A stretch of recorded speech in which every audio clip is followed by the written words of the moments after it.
You're about to hear why the sister wives breakup didn't just happen, it was engineered. And no, I'm not talking about vibes, feelings, or TLC confessionals. I'm talking about receipts, legal filings, LLC paperwork, and a paper trail that stays consistent even when the people on camera don't. Because here's what no one wants to admit about Robyn Brown. The breakup didn't happen to her. It happened because of her. Start with Coyote Pass, this legendary family dream that turned into a financial minefield. A UCC filing shows up against the land, and guess whose names are on it? Robyn, Cody, and Janelle. That's it. No Mary, no Christine. So, were they ever truly owners? Or were they just emotionally invested extras in someone else's asset? Then there's the money. One by one, the wives quietly set up separate LLCs to receive network checks. Because when a ship is sinking, smart people secure their lifeboats. Mary and Christine even share a registered agent. Coordination? Coincidence? Or preparation? And just when you think it can't get more telling, Cody creates another LLC through a holding company. Robyn's missing at first. Then she pops in later and makes herself statutory agent. Classic. Oh, and the COVID storyline? There's traffic stop footage from October 1st, 2021 that doesn't match the extreme protocols narrative at all. So, if you've ever felt like the truth is hiding in plain sight, you're right. Let's follow the paperwork, because it tells the story TLC won't. Nothing reveals the inner workings of a public family dynasty quite like a trail of minor legal infractions and a stack of business filings. The household in question has managed to produce both with admirable consistency. The roster of recent citations reads like a civic participation trophy list. One for driving while on the phone, another for speeding and obstructing a roadway, and yet another for treating traffic control as a polite suggestion rather than a requirement. A solid showing all around. But the real intrigue emerges in the financial and legal architecture surrounding their much-discussed property, Coyote Pass. A UCC filing appears against the land, bearing only 3 familiar names: Robyn, Cody, and Janelle. Conspicuously absent are Mary and Christine, raising the question of whether their connection to the acreage is symbolic, sentimental, or simply non-existent in the eyes of the state. The business records offer even more narrative richness. Each wife now operates her own LLC to receive network checks, a prudent and long overdue separation of personal and collective finances. Christine established hers first, followed by Mary, who shares the same registered agent. A charming coincidence suggesting either a shared consultant or an unexpected level of coordination between two individuals who have long been portrayed as ships passing in a very stormy night. Curiously, despite being the last to publicly declare her separation, Mary appears to have been ready on the business front well in advance. Janelle eventually formed her own LLC as well, potentially tied to the broader division of assets she referenced in recent conversations. Meanwhile, in a move that could be interpreted as either strategic or simply on-brand, Cody created yet another LLC shortly after Mary's filing, this time through a holding company. The initial paperwork notably excluded Robyn, who, in a familiar twist, later added herself and appointed herself statutory agent. Why delegate when one can simply take command? The wives' LLCs describe their lines of business using terms like art, entertainment, and performer. Cody, however, opted for the refreshingly sweeping any legal purpose, a choice that undoubtedly would seem suspicious if it weren't one of the most common phrases in corporate paperwork. His previous LLC listed entertainment, making the broader language an interesting pivot, even if legally mundane. Elsewhere in the archives of public record, a video from Robyn's traffic stop reveals yet another contradiction in the family's pandemic-era mythology. Despite previously insisting upon severe COVID-era caution, the footage, dated October 1st, 2021, shows a remarkable absence of masks, sanitizer, or even mild anxiety about human proximity. This timing becomes even more intriguing when compared to the household's COVID timeline. Robyn's birthday falls on October 9th, and Gabe's, notably forgotten, is on October 11th, the date Cody later attributed to his own illness. Within that 10-day window, nearly the entire household contracted COVID, allegedly from a school exposure. The unmasked traffic stop adds a neat wrinkle to the question of whether the oft-referenced protocols were faithfully upheld or merely performed for select audiences. The evolving boundaries of Coyote Pass, the question of Mary's stake in it, and the financial choreography behind the scenes remain ripe for further examination. As with all things in this family saga, the paperwork tends to speak far more consistently than the people signing it. Here's what no one wants to admit about Robyn Brown. The manipulation isn't a glitch. It's the entire operating system. Robyn Brown's recent declaration that she requires off-camera reassurance from the original 3 wives before continuing her guilt-free relationship with their ex-husband offers a revealing glimpse into her preferred alternate universe. It is a universe in which she remains the eternal victim, forever fighting for rights no one is actually threatening, while demanding emotional permission slips from the very women whose lives were upended to make room for her. This pattern is hardly new. The infamous porch confrontation, where she grew combative over events she fundamentally misunderstood, prompting even Cody to correct her, stands as an early demonstration of her persistent detachment from reality. The performance is familiar. Persecution narratives, phantom sources, mysterious pipelines of supposedly damning information, and the unmistakable impression that fear and conspiracy are her primary emotional fuels. It is a worldview that mirrors Cody's so closely, one could mistake it for a joint venture. Yet, the more charitable diagnosis, delusion, fails to account for how deftly she maneuvers. The insistence on victimhood, the convenient confusion, the mimicry of others' language whenever authenticity runs dry. These behaviors read less like psychological fragility and more like calculated manipulation. She possesses that rare gift for converting any neutral or positive interaction into an imagined slight. Compliment the hair, and she'll mine an insult from yesterday. It is a talent, albeit an exhausting one. Her relationship with the truth fares no better. The now iconic personality test incident, roundly remembered by Christine, Mary, and Janelle, despite Robyn's insistence it never occurred, reveals a pathological commitment to rewriting history. When confronted with evidence, she simply delegates responsibility to someone else. Precision, after all, is optional when reinvention is the objective. The pattern extends further. Her commentary on Mary's catfishing ordeal was conspicuously detailed for someone supposedly uninvolved.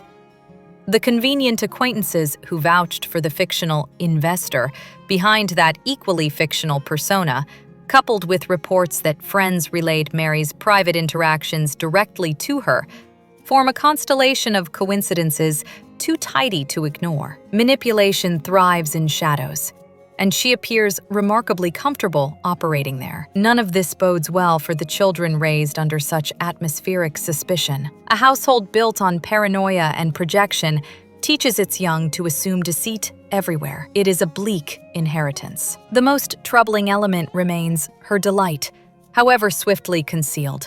When other wives absorb the emotional blows, Cody aims at them. The fleeting smile before the mask slides back into place is the closest thing to honesty she ever offers. Their suffering completes her narrative. Once a wounded child, now the chosen one, determined to balance the scales at any cost. Help would be appropriate, but help requires recognition, and recognition requires accountability. Two conditions unlikely to be met. Her demand that other women grant her permission to enjoy a life constructed through their losses is not merely tone-deaf. It is grotesque. Nothing is owed to her. Not reassurance, not validation, not absolution. And yet, the expectations persist. The facade is cracking now, and the figure revealed behind it, paranoid, manipulative, and endlessly self-victimized, is finally being seen with clarity. The only surprise is how long it took. Here's what no one wants to admit about Robyn's hurt feelings. They're the most powerful weapon in that household. Christine's original point was simple enough. When Robyn decides she has been wronged, the grievance becomes a family heirloom, polished, displayed, and revisited long after everyone else thought it had been packed away. The example was almost painfully mundane. Christine commented on a personality test, Robyn took offense, an apology was offered and accepted, and the matter should have dissolved into the mists of minor human misunderstandings. Instead, it became yet another entry in Robyn's ever-expanding anthology of perceived victimization. This, according to the people forced into proximity with her, is not an isolated incident, but a lifestyle. A slight, real, embellished, or entirely imaginary, becomes the narrative centerpiece indefinitely. Robyn presents herself as the perennial casualty of others' supposed malice, while Cody, ever eager to champion the wounded dove, dutifully weaponizes her grievances against the rest of the family. The result is a dynamic in which Robyn's feelings serve as the unquestioned metric of everyone else's moral worth. Hunter's childhood reaction to her pregnancy announcement appears to remain on the docket of unforgivable crimes, a reminder that time may pass, but Robyn's grudges do not. The pattern is familiar to anyone who has lived under the reign of a chronically aggrieved matriarch. Such people eventually find themselves alone, mystified that their lifelong campaign of self-centered martyrdom has not been mistaken for affection. The tragedy is cyclical. Their unhappiness becomes the only stable feature of their relationships, and those trapped within their orbit must either escape or inherit the same bleak emotional climate. The expectation that Robyn's children will somehow transcend this environment without distance or perspective borders on magical thinking. The behavior is strikingly consistent.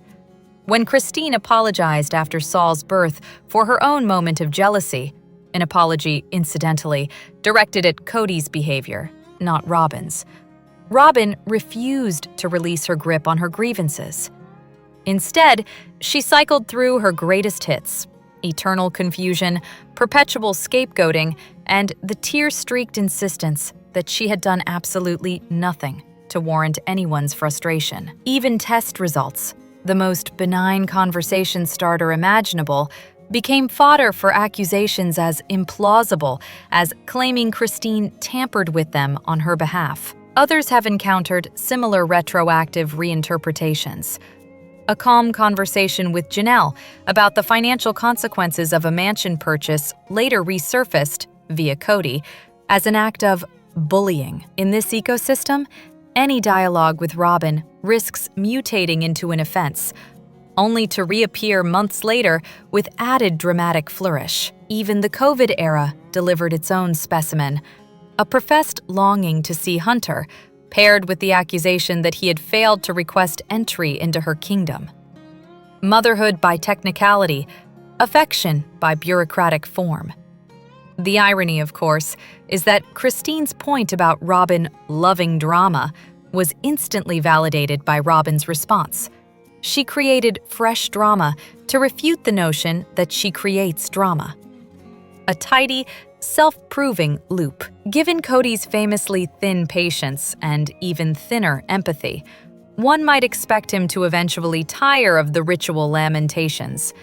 Yet, he appears committed to the role of Robyn's avenging knight, scolding anyone who dares to suggest that perhaps these grievances should be allowed to rest in peace. His urge to punch dissenters only reinforces the family's central problem. The emotional ecosystem begins and ends with Robyn's perpetual distress, and questioning it is treated as treason. At some point, the only rational response to repeatedly resurrected, previously resolved issues is blunt honesty. It is the behavior of a bitter, unforgiving person. Therapy would be the generous recommendation. Boundaries would be the necessary one.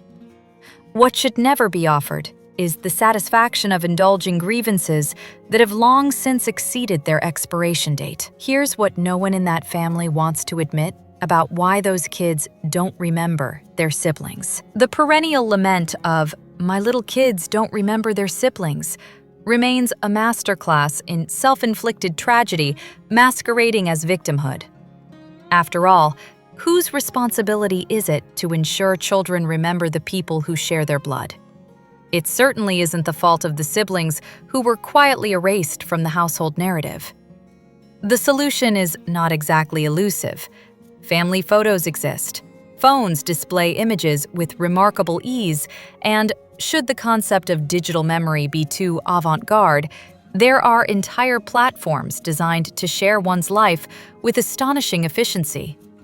Yet, somehow, the absence of connections becomes everyone's fault except the person controlling the gates. This refusal to acknowledge culpability becomes even more striking when surveying a family in which 12 or 13 children apparently hold a collective dislike toward the same individual. At some point, the chorus of dissent begins to sound less like rebellion and more like pattern recognition. Hunter's remark that a single Zoom call wouldn't repair the relationship wasn't disrespect. It was an accidental moment of blunt honesty in a household allergic to it. If meaningful sibling relationships were truly a priority, orchestrating regular contact would be effortless. But that presumes an interest in fostering bonds with the OG kids. An interest that is conspicuously absent. The facade of concern has worn thin, revealing an agenda that prioritizes insulation over integration. The greatest tragedy lies with the children caught in this insular orbit, destined either to adopt the same tactics or eventually resent the parent who weaponized their loyalty. Claims that the children lack exposure to their siblings land with particular irony, considering there are thousands of hours of family footage readily accessible. Yet access to such material appears restricted, possibly because it competes with the archive of old dancing videos that occupy pride of place. It's difficult to maintain the narrative of forgetting when evidence is removed from sight. The insistence that relationships only matter when other people put in the effort is perhaps the most revealing habit. It's always vital to someone else. Mary, for example, to build a connection with the younger children, but never framed as a shared priority within the household itself. The emotional labor is outsourced upward and outward, never inward. Attempts to shame the older generation for distance fall equally flat. Pointing out that certain grandchildren don't know their grandfather is meant to indict those who left. Instead, it highlights the long-standing behavior that drove them away. In trying to cast others as derelict, the speaker inadvertently exposes the magnitude of personal neglect. The mantra of, "My kids don't remember their siblings," might carry more weight if it weren't paired with a rigorous regime of isolation. No visits to other homes, no reciprocal invitations, no outside babysitters, and, judging by the outburst of one daughter at Christine, apparently a steady background hum of disparaging commentary about anyone beyond the approved perimeter. Children tend to memorize what they repeatedly hear, especially when it's delivered with conviction. And looming nearby is the patriarchal enforcer, ever ready to posture about violence when challenged, an absurd, chilling response that says far more about the household dynamic than any polished statement ever could. If anger is the only available rebuttal, then the criticism has already struck home. What remains is a portrait of a family drama in which accountability is the one character steadfastly barred from appearing on camera. Here's the part of the sister wives story no one wants to say out loud. Robyn isn't asking for blessings. She's asking for control. Robyn Brown continues her long-running performance as the reluctant queen who somehow keeps tripping and falling directly onto a throne she insists she never wanted. Her latest declaration, that happiness with Cody is impossible unless the former wives grant her ceremonial permission, arrives less as a plea for harmony and more as an exquisitely crafted exit strategy.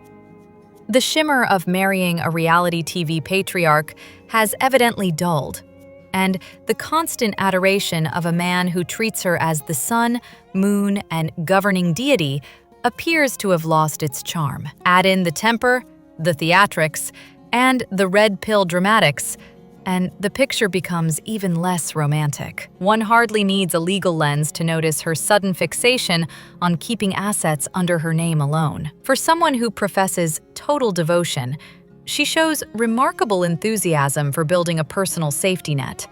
Artwork, property, home equity, and anything else that can be cataloged, appraised, and taken along when the grand escape finally arrives. The script writes itself. The misunderstood woman who wanted plural marriage was deceived by circumstances and simply couldn't salvage happiness after the others walked away. Cue the melancholy violins. Her demand for one-on-one blessings from the departed wives reveals something far less noble. Resentment that they exited without supplying her the satisfaction of defeat. She appears genuinely affronted that they abandoned the battlefield before she could be crowned victor. Silence from them was once her power source. Now that they've shrugged and moved on, she's left scrambling for a final act of dominance. The spectacle of demanding these apologies on camera, an audience of millions invited to watch her lecture those she helped drive away, suggests this sort of maneuvering is not new. It is simply the first time the women have become unreachable by any means other than a confessional booth. Her history of accidental privilege makes her new sensitivity to disrespect ring hollow. The lavish wedding none of the others received, the extended honeymoon, the constant proximity of Cody, the early kissing, the secret dress. Each moment was treated as either destiny or Cody's uncontrollable will. Only now, having extracted every advantage, does she discover the concept of deference. Meanwhile, accounts from the family describe her as perpetually nursing grievances and issuing demands long after conflicts were supposedly resolved. Even the infamous text thread meltdown, where Cody, normally ready to brandish a shield in her honor, notably refrained, suggests she finally ventured beyond the point even he could justify. Her mean girl edges have slipped through often enough to dispel the damsel routine. This latest gambit, the grandest yet, would require each ex-wife to visit the fortress-like mansion alone, without support, without cameras, and deliver a ritualized concession. A verbal abdication, a declaration that Robyn wins. In such a setting, Cody could easily apply pressure, demanding their eternal silence about the marriage in exchange for closure. The goal is not reconciliation, but containment, ensuring they remain mute footnotes while she takes her victory lap. Yet the narrative cracks under its own weight. If permission from the other wives is suddenly the key to her marital bliss, where was this reverence when the relationship began? No introductions, no consensus, no courtesy. Just a fast-tracked romance the others were expected to tolerate. The idea that blessings are now essential is not an appeal to unity. It is an appeal to theatrics. And theatrics are, undeniably, her preferred habitat. Observers close to the family have noted that she and Cody are floundering, their partnership sagging under the absence of the very competition that once energized her. Without rivals to outmaneuver, the marriage's sparkle seems to have dimmed. The couple now drifts in a self-constructed echo chamber, convinced their unhappiness is somehow the fault of those who already left. In the end, the demand for blessings is not about healing, respect, or spiritual closure. It is about control, performance, and the relentless need for a narrative in which Robyn triumphs. If the others refuse to participate in her coronation, one can almost hear the gears turning as she prepares the next storyline, one where she is the wronged heroine, packing carefully accumulated assets and stepping into a future in which she alone decides when the curtain falls. Here's what no one wants to say out loud. The sister wives breakup didn't happen to Robyn. It happened because of her. In the expanding anthology of Who Could Have Guessed This Would End Poorly, the sister wives saga continues its familiar trajectory. 3 women steadily disentangling themselves from a relationship they no longer trust, and 1 woman insisting that their liberation is a personal attack. Janelle and Christine offer the simplest, most measured summary imaginable. Robyn and Cody are perfectly suited to one another, and may they enjoy each other endlessly, preferably at a healthy distance. Trust, however, is not something either woman can extend to Robyn, and the absence of that basic ingredient renders further relationship building unnecessary. Mary adds a similar note of clarity. Being labeled a friend on camera rings hollow when the phone never rings in real life. The contradiction between Robyn's words and actions is striking enough, but involvement in the catfishing fallout cements the need for distance. This, somehow, becomes Robyn's cue to lament the tyranny of other people's boundaries. Her requirements are simple. Everyone should ignore their own emotional well-being, approach her in person, absolve her of every misstep, and restore her happiness. The notion that she is not owed this ritual seems unthinkable, at least to her. The rest of the planet, observing the expectation, detects a certain whiff of entitlement and manipulation. She interprets this, naturally, as further evidence of persecution. Happiness eludes her, she insists, because others refuse to maintain her preferred narrative. Meanwhile, the so-called OG3 have the audacity to respond to on-camera questions with factual statements. Their repeated clarification that they wish Cody and Robyn well and are focused on building their own lives somehow morphs, in Robyn's retelling, into evidence of calculated dishonesty. She insists they misunderstand her entirely, that she is not dramatic, and that the true scandal is a personality test allegedly fudged 15 years ago. Gratitude is extended to Christine for reasons only Robyn can discern. Then comes Cody, who reacts with characteristic diplomacy. Any continued discussion of Robyn, he warns, will provoke physical retaliation. She is infuriating, he announces, though apparently not in ways that justify introspection. A past group conversation captures this dynamic in miniature. The wives gather to discuss their feelings about polygamy, an earnest, level effort at communication, until Robyn halts the proceedings by dissolving into tears and asking whether she is the pink elephant in the room. The discussion promptly collapses into a group effort to soothe her. Janelle even abandons her seat to provide a comforting walk-around hug, a gesture conspicuously absent when anyone else cried on camera over the years. Christine attempts to articulate her sense of exclusion during family gatherings, only for the moment to be rerouted back to Robyn's distress. The pattern is unmistakable. Sincere emotional disclosures by others serve mainly as staging for Robyn's next spotlighted lament. Her former rallying cry, she wanted to be the best wife, not the only one, lands differently now. With no sister wives left to overshadow, one must wonder who remains to be outperformed. The season's most persistent absurdity, however, is the repeated claim by Cody and Robyn that the original 3 wives are sabotaging them publicly, maligning them, turning the world against them. What actually appears on camera is the opposite. Cody and Robyn offer the cutting commentary, while the others extend well wishes and quietly build new lives. The only on-screen manipulation comes from Robyn coaching her children about Thanksgiving through disparagement of the larger family. The OG mothers, by contrast, allow their children to lead conversations about their father, though any negative emotion the kids express is quickly pinned, as always, on Christine. The inconsistency is nothing short of athletic. Curiously, the child who maintains any meaningful relationship with Cody is also one of Christine's, a detail that thoroughly undermines the preferred narrative. A long-term pattern emerges clearly. Mary was a welcome friend because she posed no threat.